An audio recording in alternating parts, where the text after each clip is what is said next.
Государственная Дума Российской Федерации предприняла очередную попытку наезда на Центральный банк. Дело в том, что Набиуллина почему-то вывезла за октябрь месяц все золотовалютные наши сбережения. Вывезла и продала в Лондон и в другие места. Причем в Лондон, я тут посчитал, 250 с лишним тонн золота были проданы за 17 миллиардов долларов. Курсовая стоимость золота на тот момент была от 1750 до 1800 долларов за грамм. Действительно, есть выписки все из официальных публикаций Центробанка. Ну и самое главное, что официальные СМИ, те, которые у нас сообщают только правду, они тоже все опубликовали эту новость, эту сенсацию. И в конце концов даже Володин возбудился на Центральный банк и дал указание сделать туда запрос. Давайте разберем эту ситуацию. Несколько лет тому назад я рассказывал вам, что Набиуллина исчезла. Ролик так и назывался, он до сих пор в сети. Некоторые смотрят его и нифига не понимают. Совсем ничего не понимают. Также, кстати, и наши спецслужбы тоже мне звонили тогда и все тревожились, что я там что-то такое нехорошее мню себе в голове относительно нашей золотой, вот как получается, Набиуллиной. Я тогда сказал, что Набиуллина сбежала за рубеж. Дело в том, что под понятием «сбежала» нормальные люди понимают, что она сбежала, потом опомнилась, допустим, и прибежала назад. То есть запрещения, возвращения нет никакого. А в то время, это я кратко вам напоминаю, Набиуллиной не было где-то 3-4 месяца в эфире, и потом я со слов того человека, который был в Центробанке и сказал мне это, я сам разговаривал с секретаршей, не знаю какого уровня, но она мне сказала, что проблемы есть в Центральном банке, начальницы нет, она куда-то делась и даже не оставила за себя никого, кто бы исполнял ее поручения. Не знаю, так это было или не так изнутри, но девушка мне сказала, что было так. И факт-то не в этом, что она сбежала или не сбежала. Просто некоторые очень ровные товарищи нифига не понимают русского языка. Тут вспоминаешь Путина, который нам рассказывал, что в 90-е годы вся наша политическая элита состояла из ЦРУшников, и он за это время основательно ее почистил. Но может быть, но вот остались все-таки люди, которые русского языка не понимают и делают виноватым, как будто я им что-то неправильно сказал. И тычут мне, знаете, чем? Что она потом нашлась в Америке. Естественно, если она сбежала в Америку, как я говорил, так там она и нашлась. А нашлась в каком контексте? Там было большое какое-то действие, то ли Всемирный банк, то ли ФРС, я сейчас уже не помню. И там она выступала с докладом со своим. Ребята, нашлась, да, там, куда и сбежала. Да, действительно, все нормально. А потом ее уже привезли сюда, вернули, и все, тот инцидент закончился. Правильно? Правильно. Почему-то до сих пор люди, которые смотрят тот старый ролик, пишут мне, а Набиуллина-то не нашлась, так, иронизируя. А вопрос состоит не в этом совершенно. То, что она сбегала в Америку, в чужую страну, какие-то отчеты там представила, выступила, ее признали лучшим центробанкиром мира, это само по себе очень интересно. И сейчас, возможно, это нам аукается. Золото за октябрь-то наше пропало. Причем, например, РИА Новости в своей статье говорят, что американцы и китайцы накапливают свои запасы. У них там по 11 тысяч тонн уже собралось. А у нас, получается, в результате этого, ее Набиуллинской этой катавасии, 16 тонн осталось. И то это если верить документам. А там кто знает, что там внутри находится. Вы представляете, в 1000 раз меньше. В 1000. И это при том, что мы стоим на пороге таких интересных событий с войной. По поводу того, что нас окружают, разве я так говорил, что нас окружают? База кругом – это правда. Так, чтобы окружить такую территорию, как наша, это сложная задача. Хотя современные средства, наверное, позволяют думать об этом. Теперь давайте второй вспомним ролик, который я тоже тогда сделал. Меня удивило то, что он прошел совершенно тихо. Ролик касался того, что почти в Набиуллинском кабинете, на этаже, где самый высокий уровень секретности, мне сказали люди, которые там работают, что туда, чтобы войти, войти, нужно 4 карточки иметь специальных пропусков. Ну, не знаю, так это или не так. Слова вам передаю тех людей, которые там работают. И вот там, в этих секретных комнатах, состоялся пожар. Его снимали все, кадры есть до сих пор в сети.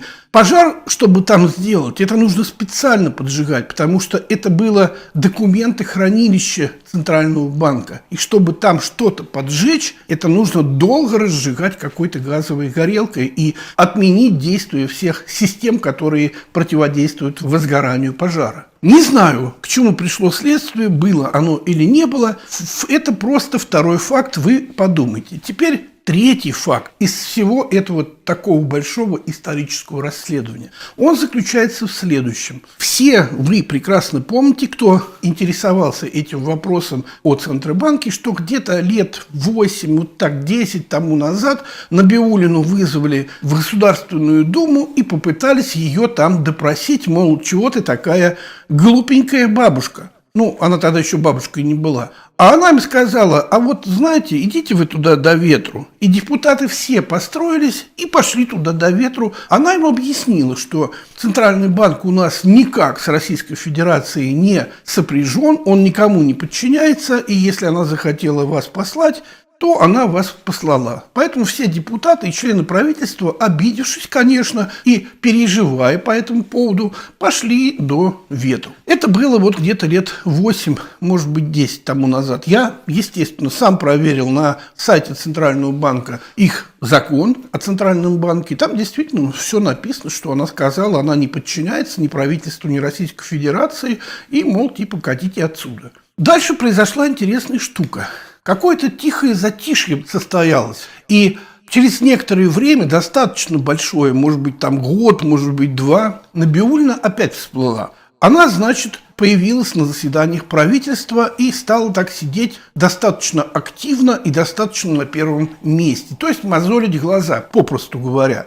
Для чего? Для того, чтобы все обратили на нее внимание. Ну, во-первых, тормоза обратили на нее внимание, что действительно она вернулась, и после этого они мне начали писать в огромном количестве: ой, твоя Набиуллина вот как же сбежала, а мы вот ее видели. То есть тормозить продолжали эти тормоза. Но самое интересное, что в какой-то момент времени вдруг открылось, что Набиуллина в правительстве заседает на равных с членами правительства основаниях. Она вдруг стала членом правительства, и самое главное, когда ее в очередной раз спросили депутаты, журналисты и все остальные, она сказала: ну как же, Центробанк – это российская структура, она входит в Российскую Федерацию, и даже, я сейчас не помню, то ли 25%, то ли 75% своей прибыли Центральный банк дает на финансирование Российской Федерации и правительства. Я обалдел. Думаю, ну как же так?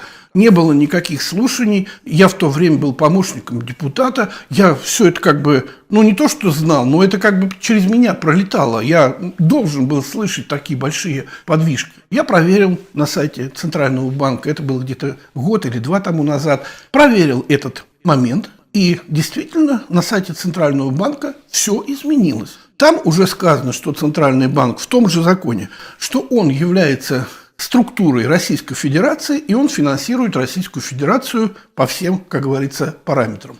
Ну, вы прекрасно знаете, как проверять законы. Мало ли, вот я, допустим, отследил и не уследил. Как это делается? Заходишь в определенные программы в Яндексе, в интернете и смотришь, что если в твоем интересующем тебя законе есть какие-то изменения, то там всегда есть ссылки, когда и каким актом эти изменения были введены. Что меня удивило, так это то, что в законе о Центральном банке, вот на тот момент, я сейчас не проверял, поэтому, может быть, опять что-то изменилось, но на тот момент я посмотрел, что за последние много-много лет не было введено никаких изменений, но текст кардинально поменялся. Так, что Набиуллину теперь ввели в правительство. Я спросил там у старожил Государственной Думы, спросил, а может ли вообще текст закона меняться, минуя депутатов, правительства и президента вообще? То есть вот кому-то понадобилось текст закона поменять, он просто взял его и поменял.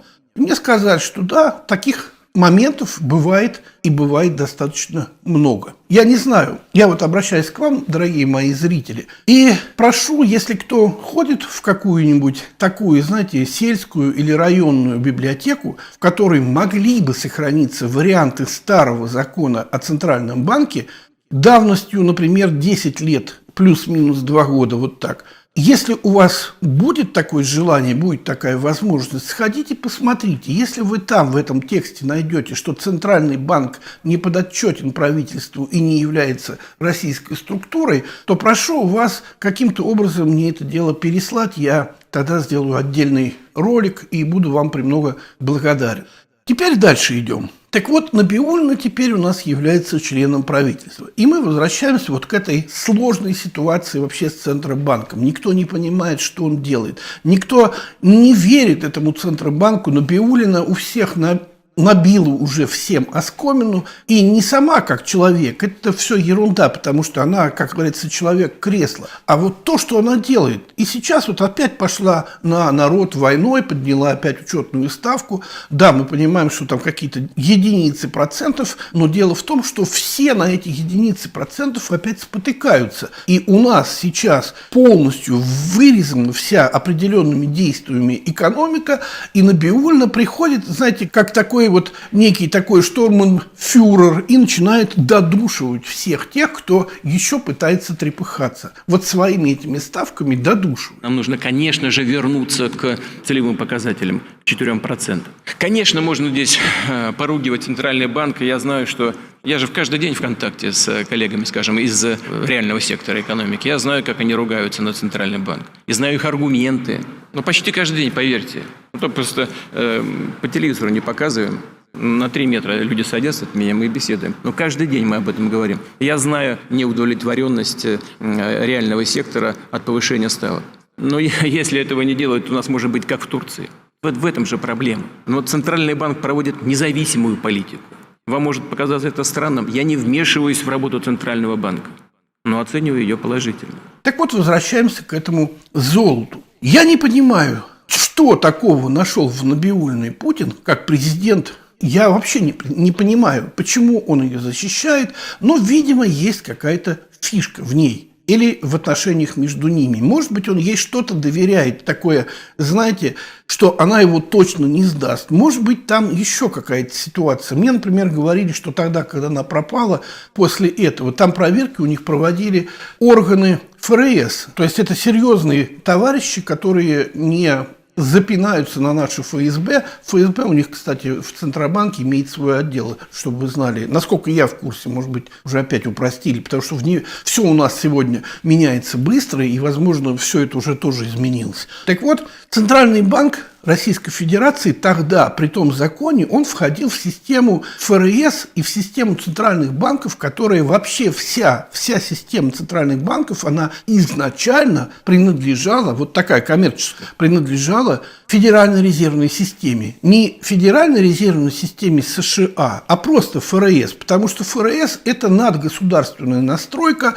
В США есть свой Центробанк, который тоже работает под крышей ФРС. То есть во всех странах, где есть вот эти самые деньги, ну, назовем их там доллары или как-то по-другому. И непонятно совершенно, зачем Набиуллина сейчас уводит из-под носа у Путина эти золотовалютные наши резервы. Дело в том, что у нас сейчас уже пару-тройку месяцев идет такая достаточно горячая фаза подготовки к войне. И НАТО, американцы и все остальные товарищи, они очень серьезно на эту войну смотрят. И поэтому и Путин очень серьезно реагирует. Я уже много раз давал ему совет через свои, конечно, ролики, что если будет какой-то на нас попытка нападения, надо будет мочить из всех кнопок. И, судя по всему, вот за последнее время я смотрю, и вы, наверное, смотрите его выступления, вы видите, что он склоняется к такой тактике, и это будет правильно. Почему? Потому что другими способами нам, 100-миллионному народу, если там даже 140 или 150 у нас, за вычетом 40 или 30 миллионов этих самых мигрантов, у нас все равно остается 100, ну плюс-минус 20, а воевать вообще придется там 10-20 миллионам человек, включая стариков. Так вот, представляете, Каково нам одержать победу в войне простыми средствами, толерантными средствами, если на нас нападет Европа, Америка и вся остальная свора, вместе составляющая 1,5-2 миллиарда людей? Вместе. Это численность просто вот этих вот всяких, так скажем, государств. Плюс еще их какие-то колонии, африканские, там, арабские и все такое прочее, которые тоже им дают все это увеличить сразу на 500 миллиарда легко. Например, те же арабы. Просто им поднимут цену за нефть, а арабы им пришлют 500 миллиарда своих товарищей, которые там в пустыне им вообще не нужны, а здесь они хотя бы постреляют, попытаются российские земли завоевать. Так вот, смотрите. Теперь смотрим дислокацию. Самая горячая фаза перед началом, то есть такая начальная фаза, это октябрь. Как раз то время, когда золото вывозилось туда, в Лондон. Самая противоположная нам на сегодняшний момент страна, которую СМИ преподносит нам как враждебную, это Лондон. Потому что от Лондона уже к 14 ноября прибыли сюда, на Украину, спецвойска, которые отрапортовали, что мы, да, действительно можем уже вступить в бой. И от американцев, как от колонии, до сих пор Америка является колонией Лондона. Это, надеюсь, вы уже все давно знаете. НАТО здесь не рассматривается никак, потому что я лично натовской армии никогда не видел. Я видел перемещение нескольких десятков танков. Или там самолетов, вертолетов, всего. Но армии, как таковой, я не видел. Еще я видел, прошу прощения за бульгаризм, нескольких главнокомандующих теток, которые... Дальше у меня слова только матерные, поэтому я их произносить не буду. Так вот, у нас получается так, что Набиуллина в октябре отправила в Лондон все вот эти наши золотовалютные запасы, а уже в первой декаде ноября прибыли туда, на Украину, какие-то товарищи, вооруженные из того же Лондона. Есть подозрение, что Набиуллина нашими деньгами с вами проплатила привоз оттуда, из Лондона, ЧВК или каких-то военных, чтобы они бились против нас. То есть она купила за наши с вами золотые деньги наших с вами противников и привезла их на Украину. Вы думаете, может быть такое или не может быть? Это мы сейчас гадаем. Я напомню вам ситуацию, которая была перед Великой Отечественной войной, и многие историки не сама Великая Отечественная война, а вот момент, когда передоговаривались, значит, не любили друг друга, противостояли. Так вот, в то время тоже действовали контракты, и наши советские различные материалы шли на изготовление фашистских различных армейских технических решений. И даже, я уж не знаю там подробностей, если кому вам хочется посмотреть, посмотрите. Но ситуация повторяется. Перед тем, как напасть на Советский Союз, какие-то отдельные структуры брали у Советского Союза деньги и оплачивали того же Гитлера, чтобы он напал на Советский Союз. Причем эта ситуация не только уникальна, я ее, как говорится, не ругаю, что она вот у нас такие плохие люди. Да нет, вопрос стоит не в этом. Вопрос стоит в том, что мы к власти в нашей стране всегда допускаем тех людей, которые нас всегда предают, потому что они не из нашего народа. И другие страны все это давно решили, все это знают и не хитрят сами с собой. Набиуллина к нам отношения никакого не имеет. И это она показала не только своим происхождением, но и также тем, что она ездила туда на эту встречу ФРС, тогда, когда она пропала, вернулась уже с такой крышей, и теперь она, естественно, может здесь делать все, что угодно. Вот она сделала, загнала золото. Конечно, как альтернативу этой гипотезе моей, мы давайте послушаем Жириновского. Он сказал следующее, тоже прокомментировал эту ситуацию и слил ее.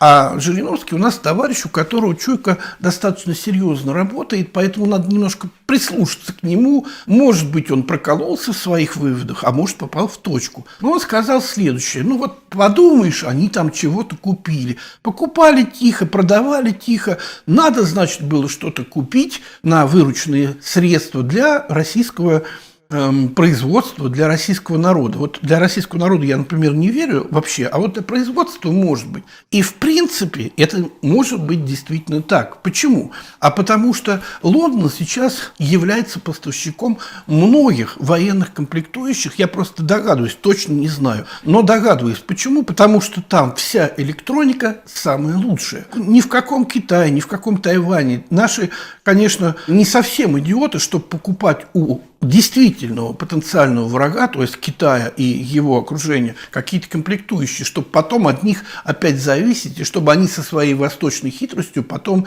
нам на уши эти танки без работающих микросхем одели. А вот с Англией, в принципе, отношения всегда хорошие. Я уже говорил, что у меня есть большие подозрения, что Путин идет по крови от английской, британской короны, то есть их вот этой елизаветинской семьи. Потом я вам уже тоже говорил, что в свое время у меня были такие же подозрения, и сейчас они остаются о Косыгине и его потомстве, что они были тоже королевичи, потому что вот хотя бы одно, темпом, которым он взлетел, ничего не знающий, не умеющий и нигде не работающий человек взлетел до самого верха в государстве, оставаясь на каждом рабочем месте от 1 до 3 максимум месяцев. Он даже никого не успевал по имени запомнить, как они называются, из своих подчиненных. Не то, что в работу как-то влезть. Но представьте, вас бросает куда-то руководить, ведь естественно, и вы начинаете руководить, и вот месяц прошел, вы только уборщицу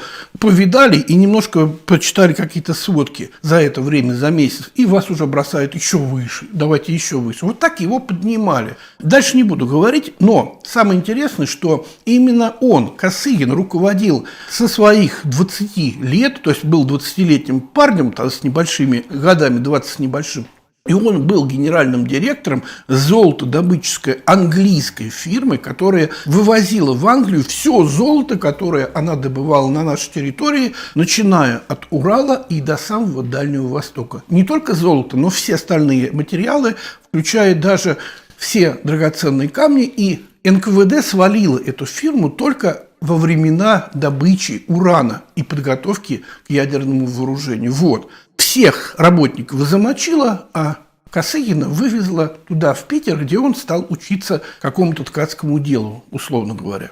Так вот, про Косыгина потом, но самое главное, что он вывозил деньги, золото в Англию. И сейчас Набиуллина, видимо, продолжает всю его вот эту героическую эпопею. И я думаю, что Путин тоже идет по этим царям-королям британским, потому что уж очень он как-то ко двору пришелся. Посмотрите, есть съемки, фотографии в интернете, когда его только в первый раз там избрали, и он поехал сразу к королеве, и вот он у нее обедал на ее ужине или завтраке. Он просто сидел и просто ел рядом по правую сторону от королевы. То есть никаких там вот этих, знаете, он смотрит, ой, такая женщина, там такая владелица мира, вот такие тут все эти. Он вообще ни на кого не смотрел, так как бы вот привычно. И он просто сидел и ел какую-то рыбу, понимаете? Вы представьте, если вас туда сейчас посадить, вот в 40 лет, допустим, вас привезти туда и посадить рядом с королевой по правую руку и дать вам какую-то там еду. Да какая еда? Но вам просто интересно то, что вы оказались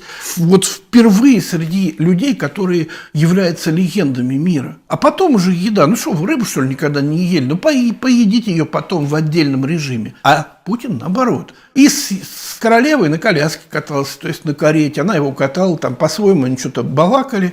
Все это было как бы свидетельствовало о том, что Путин там свой. Не знаю, может быть так или не так, но вот где-то лет 10 тому назад, когда я писал книгу «Битва за мировой престол», я как раз это там указал, потому что Путин, точнее с его разрешения, один товарищ, ученый, выпустил генеалогическое его дерево, исследование. И там он указал, что он от Василия, по-моему, Темного, от Тверского идет Путин. Но это как раз та самая линия. У меня же в моем романе «Золотой венец» получилось, что Путин все-таки идет от той самой семьи Екатерины II, которая осталась там, в Германии, в Померании, то есть на этом острове Рюген, в центре самой Германии, а семья эта все равно является королевской. Так вот, теперь опять вернемся к нашему драгоценному Жириновскому. Он сказал, что мы, да, действительно могли там потихонечку что-то продать из золота и что-то купить нужное нам. Допустим, мы покупали детали каких-то военных систем, то, что было нам нужно. Я всегда категорически был против того, чтобы где-то что-то закупать, но у нас, как всегда, есть предатели, которые на каком-нибудь шурупе нас подловят, и мы за этот шуруп потом начинаем проигрывать все битвы, которые нам потом каким-то образом сваливаются. Нас просто, опять же говорю, учили. Нельзя быть зависимым от поставок врага. Но у нас враги внутри. Путин сам говорил, что он от ЦРУшников вычистил весь наш Кремль, все наше там правительство и все такое прочее, и свою администрацию.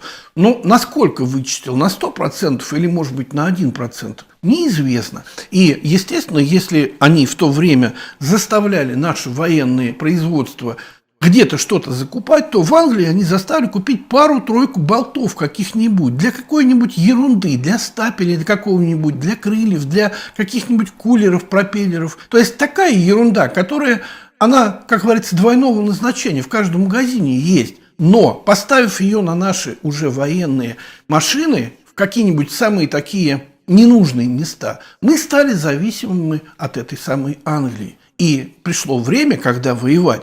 И мы начинаем в Англию гнать золотишко за эти самые никому не нужные шурупы. Может быть, действительно за какие-то военные машины, которые нам вот так нужны? Не знаю, это вопрос к Набиуллиной. Если все-таки Володин получит команду заниматься ею, а пришло время, потому что война, и во время войны, какая бы она ни была, нужно всех предателей вычищать, потому что предатель страшнее врага. Предатель работает внутри организма и убивает организм изнутри. Уже никакие Набиуллины нам здесь, уже никакие Чубайсы, вот эти все Кохи и тому подобное, они здесь уже нам не нужны. Они уже становятся палочками Коха и всевозможными рыжими там ужасами, которые находятся внутри, и их надо каким-то образом отсюда убирать. Так вот, примем пока версию рабочую нашего Жириновского, потому что он говорит, что вот надо было, значит надо. Но все-таки я думаю, что еще мы одну рассмотрим. Дело в том, что когда преступные деньги выводятся куда-нибудь, ну, например, вы все смотрели всякие американские фильмы, где они обворовывают банк. Вот берут $1 миллиард, допустим, $1 миллион. И вот этот $1 миллион невозможно пустить в оборот, его надо отмыть. И можно, конечно, подозревать, что кто-то у нас из правительства, может быть, сама Набиуллина, а может быть, и самые-самые верхние наши товарищи, они у нас украли это золото, в прямом смысле украли, и потихонечку под войну, под шумиху, зная, что потом будет война, и она все спишет, просто выкрали все это золото, и за 20% от цены они его там спихнули. Просто спихнули, и все. А бабосики они где-то вот получили здесь. Или, может быть, допустим, 20% суда денег вернули, а все остальное, что они там продали, черную, в белую, в серую, они уже на свои счета разложили. Дело в том, что эта версия не лишена никаких оснований. Почему? А потому что в июне этого года Путин, президент Российской Федерации, подписал странный закон, который разрешает образовавшуюся там, за рубежом, валюту лицам оставлять там, за рубежом. Не возвращать сюда народу или, как говорится, на государственные нужды, а там. И вот представьте теперь, какие-нибудь очень старательные товарищи Зеленский, которые нам совершенно не товарищи, увезли туда в чемоданах эти 250 тонн нашего золота, и там продали просто где-нибудь на каком-нибудь своем одесском рынке, в какой-нибудь своей Бургундии. И получили за них бабки, валюту. И возникает вопрос, закон есть, возвращать не надо. Что делать-то? Ну, они решили позвонить кое-куда, и кое-кто им сказал, давайте хотя бы 20% верните, а то уж совсем. И вот 20% в виде 17 миллиардов они вернули. А все, что остальное было совсем, они себе рассовали по храмам, по различным другим учреждениям, на сапоги жене, там, ну и так далее. А мелочь, которая осталась, там где-нибудь в кошелечке хранится. Вот так. Это первое. Большое первое. Второе, это, конечно, если мы рассматриваем войну нашу, та, которая вот сейчас намечается, хотя я не верю, что будет война, я вам уже много раз говорил, и в своих прогнозах я сказал, что войны как таковой ее не будет. Даже небольшого столкновения не будет. Почему? Потому что я просто знаю, как говорится, мужскую... Особенно вот я такой, если, не дай бог, что-нибудь там где-нибудь кто-нибудь зацепил, то все, потом не остановишь ничем до полного уничтожения. Ну, я, по крайней мере, такой. И поэтому сегодня вряд ли кто-то будет там провоцировать нас, потому что у нас сегодня не такие все зажравшиеся сытые, у нас государство нас уже довело до такой степени, что обобрало полностью, ну, у нас же как-то было золото туда все-таки компоновать, обобрало полностью, и у нас теперь стоит вопрос, то есть как учитывать, как высчитывать нищих, и как им дать все-таки возможность, чтобы они свои вклады в Центробанке, в том самом, чтобы они там получали какие-то проценты на эти вклады. И никому в голову не приходит, что у нищих вкладов не бывает в принципе, они же нищие. Но вот забота государства двойная такая, она очень, конечно, греет нашу душу. Во-первых, они правильно будут теперь считать нищих, и это чем-то им поможет, нищим. И второе, теперь они будут действительно обещать, что на 0,5% на вклад нищим они будут больше давать в Центральном банке. Я думаю, что нищие описываются от радости, что у них будет 0,5% по году на нулевой вклад. Это просто счастье, которое, ну, вот действительно, понимаете, это просто с небес свалилось. Ну и тем более у нас есть чем заняться правительству и администрации президента, как вот обсуждать вот эту всю систему, и ту, и другую. Они теперь как бы вроде работают. Так вот, ситуация вот в чем. Сейчас горячей войны, скорее всего, не будет, но Путин правильно делает то, что он демонстрирует пуски различных наших ракет. Вот недавно ракетка пролетела там 1000 километров, попала в цель точно. И вот представьте, какой-нибудь там Иосиф Байден, которого почему-то называют Джо, знаете, так вот тоже мимикрирует под нормального американца. Представьте, он сидит у себя в Белом доме и считает эти 1000 километров. Вот подлодка где-нибудь там всплывает в 200-мильной береговой линии, 200 миль, это я не помню, что там точно, ну, короче, где-то 300 километров. И вот она всплывает, наша подлодка, даже не всплывает, а где-нибудь со дна вот так покуривая, просто кнопку нажали. И что будет с Белым домом? Он превратится в пыль, быстро достаточно превратится. И никаких Байденов никто уже больше не спасет. Это вопрос, если, конечно, по нему долбить. Но он переживает не за это и не за свой какой-нибудь сраный бункер, а переживает за духовные моменты. Поэтому я назвал, что 5 первых целей – это Иерусалим, Рим, Германия, Швейцария и Австрия. Вот эти 5 целей, они так называемые духовные. И третье теперь большое, это то, что во всех войнах, которые прошли у нас, большие войны, у нас Англия, Америка и Россия выступали всегда вместе. Единственное, что очень сложно вот так сходу разделить, то ли они выступали вместе по королевской линии, как вот все вместе, объятые всем одним своим этим гогенцоллернским родом, то ли они выступали из каких-то других соображений. Но так или иначе, 2 войны мы вроде как выиграли. Первую мировую войну и Вторую мировую войну. Сейчас вот эту конфронтацию, как и прежде в этих 2 войнах, опять развивает Германия. У нее чешется одно место, и она хочет опять получить того, что получала всегда. То есть большим бревном или оглоблей по хребтине. И всегда Германия на нас шла крестовыми походами. Это и во времена Александра Невского, и сейчас, и во времена Гитлера. Помните кресты на танках? Это все крестовые походы. Никто тогда не стеснялся, и никто не думал, что на нас православные нападут. А напали на нас действительно католики и православные, потому что все те отцы наши, они действительно приехали из-за рубежа, так называемая зарубежная русская церковь. Ну уж хотя бы не называли русской, хотя бы назвали там, не знаю, какая-нибудь славянская церковь, ну хоть как-то по-другому. Потому что русский народ им право называть своим именем какую-то церквушку не давал. И их банда должна называться, как и все банды там по городу, по какому-нибудь, например, там Иерусалимская зарубежная церковь. Ну вот, а пусть так называется. А то ехали на танках к нам и приехали, теперь у нас православие, оказывается, народной религией. Ну с чего вообще, ребята, с чего? Так вот, в этом случае, в третьем случае, я думаю, что тогда опять прав Жириновский, что мы действительно в Англии закупаем какие-то комплектующие, может быть, даже те же ЧВК, которые мы выставим со своей стороны. И то, что приехали ЧВК английские на одну сторону, это не значит, что они не приехали на другую, потому что ребята занимаются коммерческой войной, они вполне могут устроить там зорницу за обе стороны. То есть, допустим, немцы проплатили англичанам за ту ЧВК 250 тонн металла золотого, и мы проплатили за другую ЧВК, за А и Б, еще 250 золотого металла тонн. Вот, ребята, приходите, и на линии там на какой-то, вот вам Украина, там есть такой Зеленский, он уже практически в шапочке, и он вас правильно рассудит. Давайте, вы с одной стороны, вы с другой стороны, вот вам патроны, убивайте друг друга. А золото ваше мы потом вам отдадим, мы сохраним, отдадим. Вот кто выживет, тот его и заберет свои 10 тысяч долларов. А все остальное, извините. Это Разводилово всегда было, всегда останется. Помните ужасный такой фильм про бильярд? Он, с одной стороны, вроде такой, знаете, слезливый, так прям так думаешь, вот как хорошо там дедок стрелял.